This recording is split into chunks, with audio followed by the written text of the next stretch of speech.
ನಿಜಕ್ಕೂ ಬೇಜಾರ ಆಗುತ್ತೆ, ಬೇಸರ ಆಗುತ್ತೆ, ವಿಷಾದ ಅನ್ಸುತ್ತೆ ಇಂತಹ ಟೈಟಲ್ ಇಟ್ಕೊಂಡು ಒಂದು ಪ್ರೋಗ್ರಾಮ್ ಅನ್ನ ಮಾಡೋದಕ್ಕೆ. ಯಾರು ಪೊಲೀಸ್ನವರು? ರಕ್ಷಣೆ ಮಾಡೋಕೆ ಇರಬೇಕಾದಂತಹ ವ್ಯಕ್ತಿಗಳು, ರಕ್ಷಣೆ ಮಾಡುವಂತಹ ಮಹತ್ವದ ಹುದ್ದೆಯಲ್ಲಿರುವವರು ಎಷ್ಟೋ ಪೊಲೀಸರಿದ್ದಾರೆ. ಜನರ ರಕ್ಷಣೆಗಾಗಿ ಹಗಲು ರಾತ್ರಿ ದುಡಿತಾ ಇರುವಂತಹ ಪೊಲೀಸರಿದ್ದಾರೆ. ಅಂತಹ ಪೊಲೀಸರ ಮಧ್ಯೆ ಮೂಡುಬಿದ್ರೆಯ ಸರ್ಕಲ್ ಇನ್ಸ್ಪೆಕ್ಟರ್ ಆಗಿರುವಂತಹ ಸಂದೇಶ್ PG ಅವರ ವಿರುದ್ಧ ಇಂಥದ್ದೊಂದು ಗಂಭೀರವಾದಂತಹ ಆರೋಪ. ನಾನು ಆಗಲೇ ಹೇಳಿದೆ, ಒಂದು ಆಡಿಯೋ 20 ನಿಮಿಷದ ಒಂದು ಆಡಿಯೋ ಇದೆ. ಆ ಆಡಿಯೋ ಕೇಳಿದ್ರೆ ಆ ಆಡಿಯೋದಲ್ಲಿ ಆರಂಭದಿಂದ ಕೊನೆಯವರೆಗೂ ಇರೋದು ಅವಾಚ್ಯ, ಅಶ್ಲೀಲ, ಅಸಭ್ಯ ಶಬ್ದಗಳು. ನಾವು ಅದನ್ನ ಟಿವಿನಲ್ಲಿ ಪ್ಲೇ ಮಾಡೋ ಹಾಗೂ ಇಲ್ಲ, ಅಂಥ ಪದಗಳು. ಜೊತೆಗೆ ಆ ಆಡಿಯೋನ ಕೇಳಿದ್ರೆ 20-21 ನಿಮಿಷಗಳ ಆಡಿಯೋನ ಕೇಳಿದ್ರೆ ಸಂದೇಶ್ PG ಅವರ ಬಂಡವಾಳ ಏನು ಇಡೀ ರಾಜ್ಯಕ್ಕೆ ಸ್ಪಷ್ಟವಾಗಿ ಹೋಗ್ಬಿಡುತ್ತೆ. ಜೊತೆಗೆ ಹಲವು ನಿಮಗೆ ದೊಡ್ಡ ದೊಡ್ಡ ರಾಜಕಾರಣಿಗಳು, ಸರ್ಕಾರದಲ್ಲಿ ದೊಡ್ಡ ದೊಡ್ಡ ಹುದ್ದೆಯಲ್ಲಿರುವಂಥವರ ಹೆಸರುಗಳು, ಅವರ ಹುದ್ದೆಗಳು ಅದರಲ್ಲಿ ಉಲ್ಲೇಖ ಆಗಿದ್ದಾವೆ. ಅದು ನಿಜಕ್ಕೂ ಶಾಕಿಂಗ್.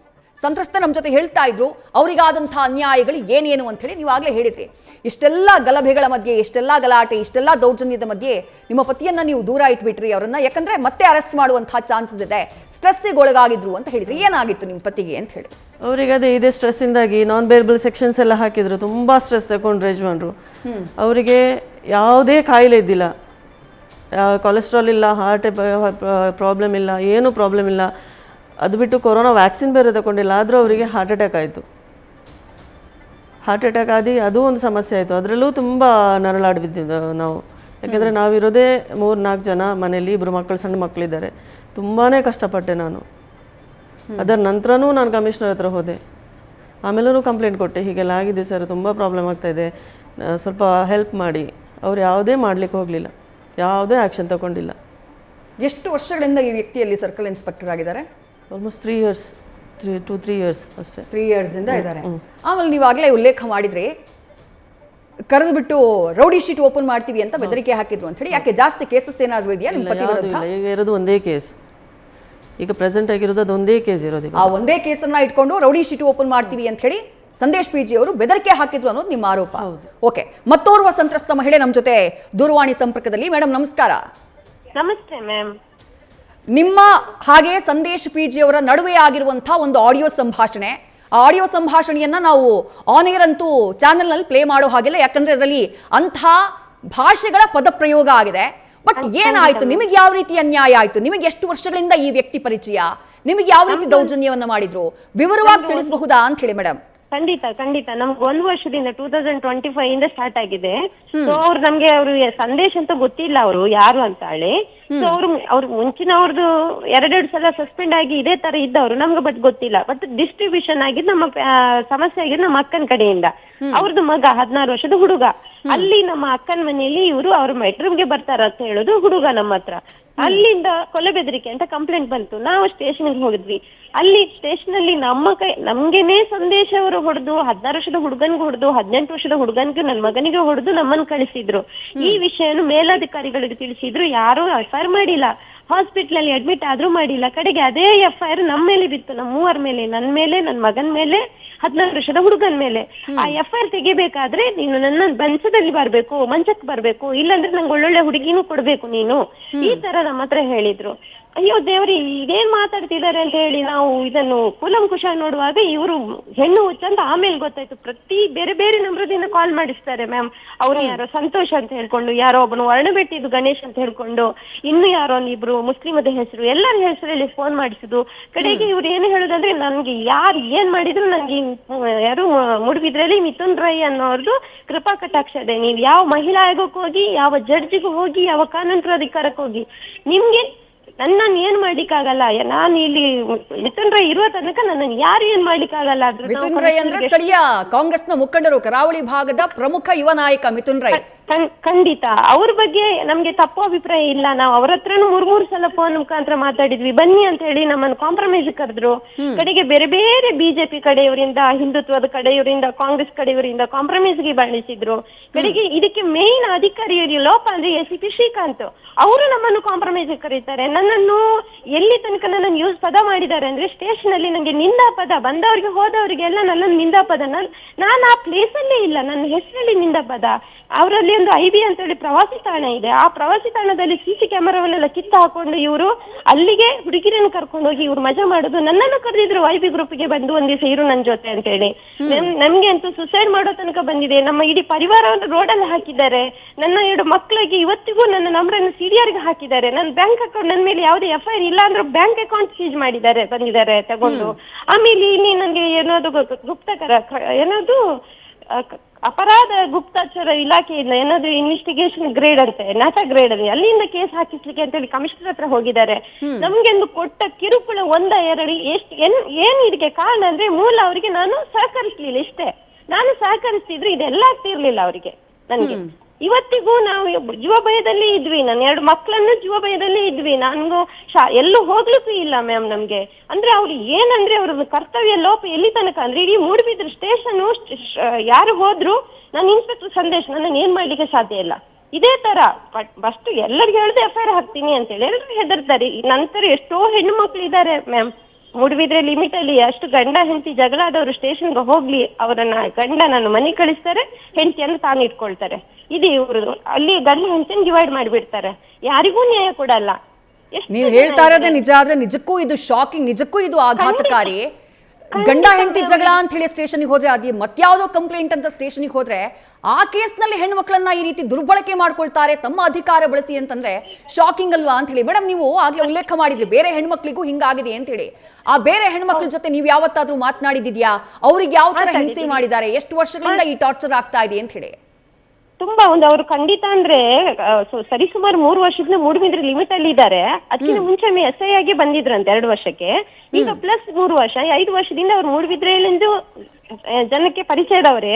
ಸೊ ಆ ಜನದವ್ರದ್ದು ಎಲ್ಲವರಿಗೆ ಗೊತ್ತಿದೆ ಯಾವ ರೀತಿ ಏನಂತ ಗೊತ್ತಿದೆ. ಸಣ್ಣ ಅಂದ್ರೆ SC ಹುಡುಗಿರು 2 SC ಹುಡುಗಿರು ಇದ್ದಾರೆ, ಅವರನ್ನು ಯೂಸ್ ಮಾಡಿದ್ದಾರೆ. ಆ ಹುಡುಗಿರು ನನ್ನ ಹತ್ರ ಹೇಳಿದ್ದಾರೆ ಯಾವ ಉದ್ದೇಶಕ್ಕೆ ಯೂಸ್ ಮಾಡಿದ್ದಾರೆ ಅಂದ್ರೆ ಸ್ಟೇಷನ್ಗೆ ಹೋದ್ರಿ ಯಾವ್ದೋ ಒಂದು ಕೇಸ್ ಹಿಡ್ಕೊಂಡು ಅಲ್ಲಿ ಇವರು ಆ 16 ವರ್ಷದ ಸಣ್ಣ ಹುಡುಗಿರನ್ನು ಯೂಸ್ ಮಾಡಿದ್ದಾರೆ ಅಂತ ಹೇಳ್ತಾರೆ ಆ ಹುಡುಗಿರು ನಮ್ಮ ಹತ್ರ. ನನ್ಗೆ ಅದನ್ನ ಹೇಳ್ಲಿಕ್ಕೆ ಮನಸ್ಸಿಲ್ಲ, ಯಾಕಂದ್ರೆ ಅವ್ರ ಹತ್ರ ಪ್ರೂಫ್ ಏನ ಹುಡುಗಿರು ಬಂದು ಹೇಳ್ತೀರಾ ಎದುರು ಅಂದ್ರೆ ಅವರು ಅಯ್ಯೋ ನಾವು ಸ್ಟೇಷನ್ ಲಿಮಿಟ್ ಅಲ್ಲಿ ಇದ್ವಿ ಅಂತಾರೆ. ಇದಕ್ಕೆ ಏನಂದ್ರೆ ಮ್ಯಾಮ್ ನಮ್ಗೆ ಮುಕ್ತಿ ಬೇಕು ಈ ಇನ್ಸ್ಪೆಕ್ಟರ್ ಇಂದ. ಅವರನ್ನು ಈ ಸ್ಟೇಷನ್ ಅಲ್ಲಿ ಇರಿಸಬಾರ್ದು. ಅವ್ರು ಯಾವತ್ತೂ ಸಸ್ಪೆಂಡ್ ಆಗಿ ಹೋಗುವವರು. ಅವರನ್ನು ಇವರು ಶ್ರೀಕಾಂತ್ ಸರ್ ಅವರ ಕೃಪಾ ಕಟಾಕ್ಷದಿಂದ ಬದುಕಿಲ್ಲಿದ್ದಾರೆ ಮ್ಯಾಮ್. ಮೂಡುಬಿದ್ರೆಯಲ್ಲಿ ಎಷ್ಟು ಕಂಪ್ಲೇಂಟ್ ಹೋಗುತ್ತೆ ನಮ್ಮ ಕಮಿಷನರ್ ಸರ್ ಹತ್ರ, ಎಷ್ಟು ಕಂಪ್ಲೇಂಟ್ ಹೋಗುತ್ತೆ. ಈಗ ನೀವೆಲ್ಲರೂ ಆರೋಪ ಮಾಡ್ತಾ ಇರೋದು ಒಬ್ಬ ಸರ್ಕಲ್ ಪೊಲೀಸ್ ಇನ್ಸ್ಪೆಕ್ಟರ್ ವಿರುದ್ಧ.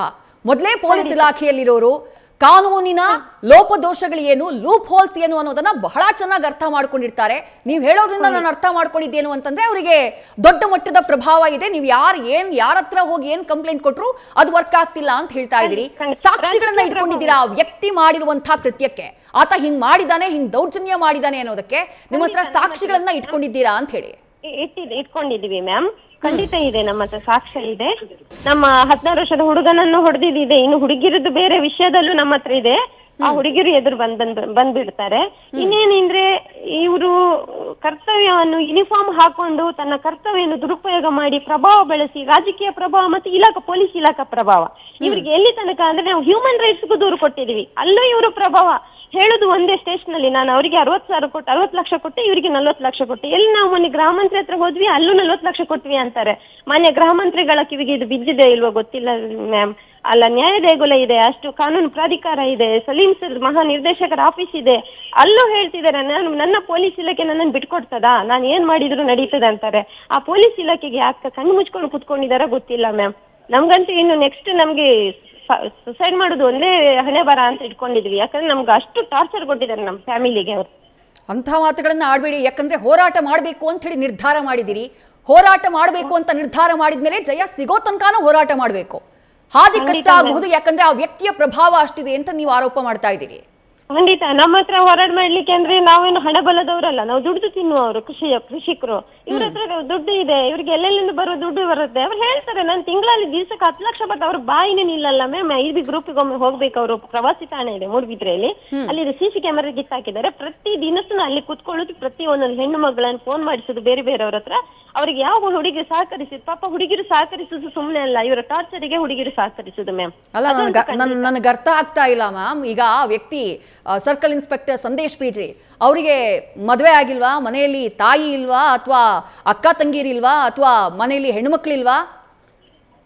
ಅವ್ರಿಗೂ ಮದ್ವೆ ಆಗಿದೆ, ಅವ್ರ ಹೆಂಡತಿಗೂ ಹೇಳಿದೀವಿ ಮ್ಯಾಮ್. ಅವ್ರ ಮೇಡಮ್ ಹೆಸರು ಹೇಳ್ಬಾರ್ದು ಇಲ್ಲಿ. ಅವ್ರ ಪ್ರತಿನಿತ್ಯ ಒಂದು ಕಾಲೇಜಲ್ಲಿ ಒಂದು ಲೆಕ್ಚರ್ ಆಗಿದ್ದಾರೆ. ಅವ್ರ ಮೇಡಮ್ಗೂ ತಿಳಿಸಿದ್ವಿ. ಪಾಪ ಅವರಿಗೆ ಮಾತಾಡುವಾಗ್ಲೇ ಒಂಥರ ಕಣ್ಣೀರ್ ಬಂದಾಗ ಆಗಿದೆ. ಬಟ್ ಅವರು ಆಮೇಲೆ ಅವರು ಬ್ಲಾಕ್ ಹಾಕ್ಬಿಟ್ಟಿದ್ದಾರೆ. ಯಾಕಂದ್ರೆ ಗಂಡನನ್ನು ಸಹಕರಿಸು, ಗಂಡನನ್ನು ಸೇಫ್ ಮಾಡೋದು ಅವ್ರ ಕರ್ತವ್ಯ. ಹಾಗಂತ ಅವ್ರು ಗಂಡನನ್ನು ಮುಂದೆ ಬಿಟ್ಟಿದ್ದು ತಪ್ಪು ಅಂತ ನಾವು ಇವತ್ತಿಗೆ ಹೇಳ್ತಾ ಇದ್ದೀನಿ. ಎಲ್ಲ ಹೆಣ್ಣು ಮಕ್ಳು ಅವ್ರಿಗೂ ಮಗಳು ಇದ್ದಾರೆ, ಬಟ್ ಅವ್ರಿಗೆ ಅವರ ಫ್ಯಾಮಿಲಿಗೆ ಮಾತ್ರ ಅವ್ರ ಸಪೋರ್ಟ್ ಮರ್ಯಾದೆ ಅಂತವ್ರು. ಉಳಿದ ಪಬ್ಲಿಕ್ ಅಲ್ಲಿ ಇದೆ ಎಲ್ಲ ಹುಡುಗಿರು ಮರ್ಯಾದೆ ಕೆಟ್ಟವರಂತಲೇ ಅರ್ಥ. ಅವ್ರಿಗೆ ಹೆಣ್ಣಿನ ಬೆಲೆನೇ ಗೊತ್ತಿಲ್ಲ ಮ್ಯಾಮ್. ನೀವು ಮಾತಾಡೋ ಟೈಮಲ್ಲಿ ಇನ್ನೂ ಒಂದು ವಿಚಾರವನ್ನ ಹೇಳಿದ್ರಿ. ನೀವು ದೊಡ್ಡವ್ರ ಗಮನಕ್ಕೆ ಈ ವಿಚಾರ ತಂದಾಗ ಬನ್ನಿ ಕಾಂಪ್ರಮೈಸ್ ಮಾಡ್ಸೋಣ ಅಂತ ಹೇಳಿ ಕರೆದ್ರು ಅಂತ ಹೇಳಿದ್ರಿ. ಏನಕ್ಕೆ ಕಾಂಪ್ರಮೈಸು? ತಪ್ಪಾಗಿದೆ ಅಂದಾಗ ಆಕ್ಷನ್ ಆಗ್ಬೇಕಲ್ವಾ ಮ್ಯಾಮ್? ಆಕ್ಷನ್ ಬದಲು ಕಾಂಪ್ರಮೈಸ್ ಏನಿದು? ರಾಜ್ಯ ಸಂಧಾನ ಯಾವ ವಿಚಾರದಲ್ಲಿ ಅಂತ ಹೇಳಿ ಇಂಥ ತಪ್ಪು ಮಾಡಿದವರು, ಅಥವಾ ನೀವು ಹೇಳೋ ಪ್ರಕಾರ ನೀವಿಬ್ರು ಹೇಳೋದ್ರಿಂದ ನಾನು ಅರ್ಥ ಮಾಡ್ಕೊಂಡಿದ್ದೇನು ಅಂದ್ರೆ ಈ ವ್ಯಕ್ತಿ ದೊಡ್ಡ ವುಮನೈಸರ್, ಈ ವ್ಯಕ್ತಿ ದೊಡ್ಡ ಹೆಣ್ಣು ಬಾಕ ಅಂತ ಹೇಳಿ ನೀವು ಹೇಳೋದ್ರಿಂದ ನಾನು ಅರ್ಥ ಮಾಡ್ಕೊಂಡಿದ್ದು. ಯಾಕಂದ್ರೆ ನೀವು ಆರೋಪವನ್ನ ಮಾಡ್ತಾ ಇದ್ದೀರಿ. ಕೇಸ್ ಈ ರೀತಿ ಇರಬೇಕಾದ್ರೆ ಕರಾವಳಿ ನಮಗೆ ಗೊತ್ತಿದೆ ಮ್ಯಾಮ್, ಕರಾವಳಿಯಲ್ಲಿ ನೈತಿಕ ಪೊಲೀಸ್ಗಿರಿಗೆ ಹೆಸರಾಗಿರುವಂತಹ ಜಾಗ. ಯಾರ ಹೆಣ್ಮಕ್ಳು ಎಲ್ಲೋ ಹೋಗ್ತಿದ್ದಾರೆ ಅಂತಂದ್ರೆ ಅಲ್ಲಿ ಎದ್ದು ನಿಂತ್ಕೊಂಡ್ಬಿಡ್ತಾರೆ ಒಂದಷ್ಟು ಜನ. ಇಂಥ ಕೇಸು ಇಷ್ಟೆಲ್ಲ ದೊಡ್ಡ ಮಟ್ಟದಲ್ಲಿ ಕಂಪ್ಲೇಂಟ್ ಆಗಿದೆ, ಅಲ್ಲಿ ಯಾರು ಮಾತನಾಡ್ತಾ ಇಲ್ವಾ? ನಿಮ್ ಸಪೋರ್ಟಿಗೆ ಯಾರು ಬರ್ತಾ ಇಲ್ವಾ ಮ್ಯಾಮ್? ಖಂಡಿತ ಮ್ಯಾಮ್. ನಮ್ಮ ಊರಲ್ಲಿ ಒಂದೇ ಒಂದು ವೀಕ್ನೆಸ್ ಏನಂದ್ರೆ, ನಮ್ಮ ಊರಲ್ಲಿ ಒಂದು ಮುಸ್ಲಿಂ ಒಂದು ಮನುಷ್ಯ ಒಂದು ಹಿಂದೂ ಹುಡುಗಿ ಹತ್ರ ಮಾತಾಡಿದ್ರೆ ಅಲ್ಲಿ ಬರ್ದಿಡ್ತಾರೆ ಹಿಂದೂ ಸಂಘಟನೆಗಳು.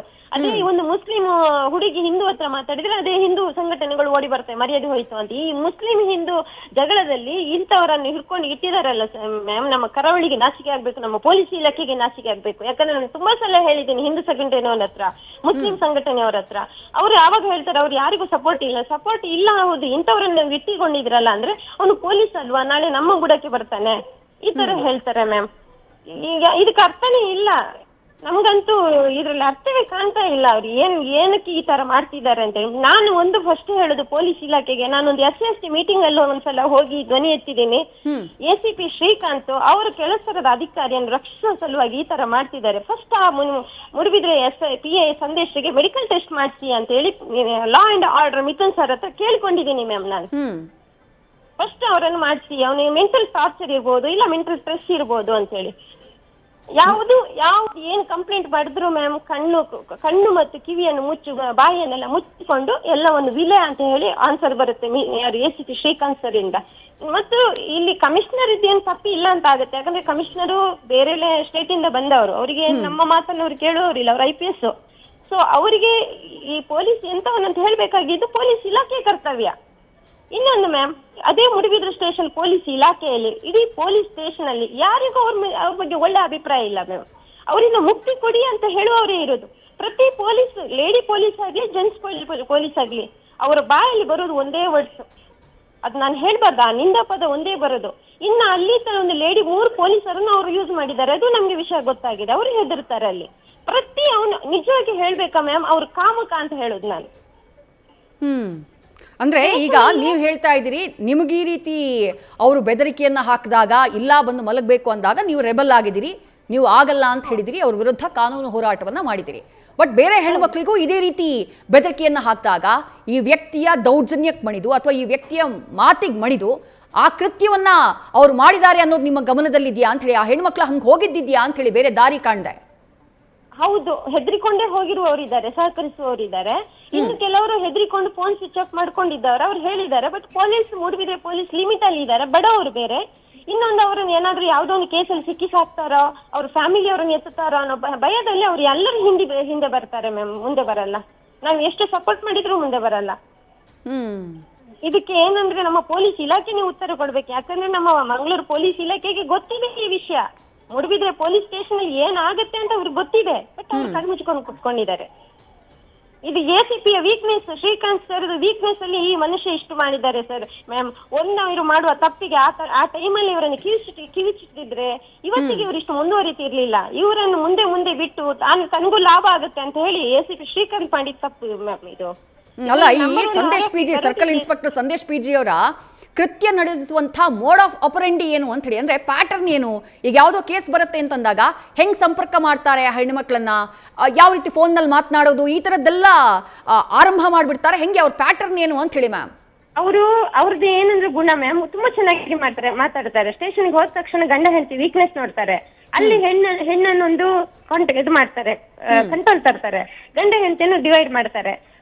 ತನ್ನ ಒಂದೇ ಒಂದು ಹೆಣ್ಣು ಒಂಟಿಯಾಗಿ ಸ್ಟೇಷನ್ಗೆ ಹೋದ್ರೆ ಅವ್ರದ್ದು ಬುಡ ನೋಡ್ತಾರೆ, ಯಾರಿಂದ ಸಮಸ್ಯೆ ಅಂತ ನೋಡ್ತಾರೆ. ಅವರಿಗೆ ಖಂಡಿತ ನ್ಯಾಯ ಸಿಗಲ್ಲ, ಆ ಹುಡುಗಿ ಮಂಚಕ್ಕೆ ಬರ್ತಾರೆ. ಇಲ್ಲಾಂದ್ರೆ ಅವ್ರದ್ದು ಏನಾದ್ರು ವೀಕ್ನೆಸ್ ಇಟ್ಕೊಂಡು ನಿಂದೆ ತಪ್ಪು ಅಂತ ಹೇಳ್ಕೊಂಡು ಅವ್ರ ಮನೆಗೆ ಹೋಗ್ತಾರೆ. ಇಲ್ಲ ಗಂಡ ಹೆಂಡತಿ ಡಿವೈಡ್ ಆದ್ರೆ ಹೆಂಡತಿಗೆ ಮತ್ತೆ ಗಂಡನೇ ಇಲ್ಲ, ಇವನೇ ಬೇಕಾಗತ್ತೆ ಅಂತ ಹೇಳಿ ಅವಳು ಸಹಕರಿಸ್ತಾರೆ. ವಿಷಯ ಇಷ್ಟೇ, ಗಂಡನ ಮನೆಯಿಂದ ಏನಾದ್ರು ಕಿರುಕುಳ ಆಗತ್ತೆ, ಇವರು ಪೊಲೀಸು, ಇವ್ರಿಗೆ ನಾನು ಸಹಕರಿಸಿದ್ರೆ ನನ್ನ ಗಂಡನ ಮನೆಯವರೆಲ್ಲ ನನ್ಗೆ ಹೆದರ್ತಾರೆ ಅನ್ನೋ ಉದ್ದೇಶನೇ ಇರ್ಬೋದು ಮ್ಯಾಮ್. ಈಗ ನಮ್ಮ ಬುಡಕ್ಕೆ ಬಂದಿದ್ದು ಇದೇ ಕಾರಣ. ನಮ್ಮ ಅಕ್ಕಂದು ಫ್ಯಾಮಿಲಿ ಡಿಸ್ಟ್ರಿಬ್ಯೂಟ್ ಆಯ್ತು. ಅಲ್ಲಿ ನಮ್ಮ ಅಕ್ಕನೊಟ್ಟಿಗೆ ಇವ್ರು ಅಕ್ಕ ಸಹಕರಿಸ್ತಿದ್ಲು, ಅದು ಗೊತ್ತಿಲ್ಲ ನಮ್ಗೆ ಎಂತ ಸ್ನೇಹ ಅಂತೇಳಿ. ಅಲ್ಲಿ ಹುಡುಗನಿಗೆ ಗೊತ್ತಾಯ್ತು, ಆ ಹುಡುಗ ನನ್ಗೆ ಹೇಳಿದ ಅಂತೇಳಿ ನಾನು ಅದನ್ನ ಕೇಳಿಕ್ ಹೋದೆ. ನನ್ಗೂ ಹೊಡೆದಾದ್ಮೇಲೆ ನಿನ್ ಮೇಲೆ FIR ಹಾಕ್ತೀನಿ ಅಂತ ಹೇಳಿ ನನ್ಗೆ ಹೆದರಿಸಿ ನೀನ್ ಬಾ ವಂಚಕ್ಕೆ ಬಾ, ಇಲ್ಲ ನಿಂಗೆ FIR ಹಾಕ್ತೇನೆ ಅಂತ ಹೇಳಿದ್ರು. ಅದು ಟೋಟ್ಲಿ ನಾನು ಒಂದು ಆನ್ಸರ್ ಕೊಡೋದಂದ್ರೆ ಈ ಮನುಷ್ಯನನ್ನು ಮೆಡಿಕಲ್ ಟೆಸ್ಟ್ ಮಾಡ್ಬೇಕಷ್ಟೇ, ಅಲ್ಲಿ ಗೊತ್ತಾಗುತ್ತೆ ಇವ್ರು ಎಂತ ಮನುಷ್ಯ ಅಂತ ಹೇಳಿ. ಮ್ಯಾಮ್ ಹಾಗೆ ಸಂಪರ್ಕದಲ್ಲಿರಿ, ಮತ್ತೆ ನಿಮ್ಮನ್ನ ಮಾತನಾಡಿಸ್ತೀನಿ. ಒಂದು ಚಿಕ್ಕ ಬ್ರೇಕ್ನ ಸಮಯ. ನೀವಿಬ್ರು ಮಾಡ್ತಾ ಇರುವಂತಹ ಆರೋಪಗಳನ್ನ ಕೇಳಿದ್ರೆ ನಿಜಕ್ಕೂ ಆಘಾತ ಆಗುತ್ತೆ. ಒಬ್ಬ ಪೊಲೀಸ್ ಸಬ್ ಇನ್ಸ್ಪೆಕ್ಟರ್, ಆತನ ವಿರುದ್ಧ ಯಾವುದೋ ಒಂದು ಕಂಪ್ಲೇಂಟ್ ಬಂತು ಅಥವಾ 2 ಕಂಪ್ಲೇಂಟ್ ಬಂತು ಅಂದ್ರೆ ಓಕೆ, ಇದು ಒಬ್ರಲ್ಲ ಇಬ್ರಲ್ಲ 10 ಮಂದಿ ಆರೋಪವನ್ನ ಮಾಡ್ತಿದ್ದಾರೆ. ಆ ಕಂಪ್ಲೇಂಟ್ ಕಾಪಿಗಳು ನನ್ನ ಬಳಿ ಇದ್ದಾವೆ, 3 ಕಂಪ್ಲೇಂಟ್ ಕಾಪಿಗಳು, 3 ಪ್ರತ್ಯೇಕವಾಗಿರುವಂತಹ ಮಹಿಳೆಯರು ಮಾಡಿರುವಂತಹ ಆರೋಪ. ಇವ್ರ ಜೊತೆ ಡ್ರೈವರ್ ಕೆಲಸ ಮಾಡ್ತಾ ಇದ್ದಂತಹ ವ್ಯಕ್ತಿಯ ಪತ್ನಿ ಕೂಡ ಕಂಪ್ಲೇಂಟ್ ಮಾಡಿದ್ದಾರೆ. ನಿಜಕ್ಕೂ ಆಘಾತಕಾರಿ ಅಲ್ವಾ ಇದು? ಒಬ್ಬ ವ್ಯಕ್ತಿಯ ವಿರುದ್ಧ ಇಷ್ಟು ಜನ ಕಂಪ್ಲೇಂಟ್ ಮಾಡ್ತಿದ್ದಾರೆ, ಇಷ್ಟು ಜನ ಧ್ವನಿ ಎತ್ತಿದ್ದಾರೆ ಅಂತಂದ್ರೆ ಆಕ್ಷನ್ ಯಾಕೆ ಆಗ್ತಾ ಇಲ್ಲ? ಕಂಪ್ಲೇಂಟ್ ಹೋದ್ರೂ ಕೂಡ ಕ್ರಮ ಯಾಕೆ ಆಗ್ತಾ ಇಲ್ಲ? ಕೇಸ್ ಅಲ್ಲಿಂದಲ್ಲಿನೇ ದೂರು ಕೊಟ್ಟವರಿಂದ ಮಾಹಿತಿಯನ್ನ ಪಡೆಯದೇನೆ, ಅವ್ರ ಬಳಿ ಏನ್ ಸಾಕ್ಷಿಗಳಿದೆ ಅದನ್ನ ಕೇಳದೇನೆ ಕೇಸನ್ನ ವಿಲೇವಾರಿ ಮಾಡುವಂತಹ ಕೆಲಸವನ್ನ ಸಂಬಂಧಪಟ್ಟಂತಹ ಆಯೋಗ, ಸಂಬಂಧಪಟ್ಟಂತಹ ಇಲಾಖೆ ಯಾಕೆ ಮಾಡ್ತಾ ಇದೆ ಅನ್ನೋದೇ ಪ್ರಶ್ನೆ. ನ್ಯೂಸ್ ಫಸ್ಟ್ ನಿರ್ಭೀತಿಯಿಂದ ನಿಮ್ಮ ಪರವಾಗಿ.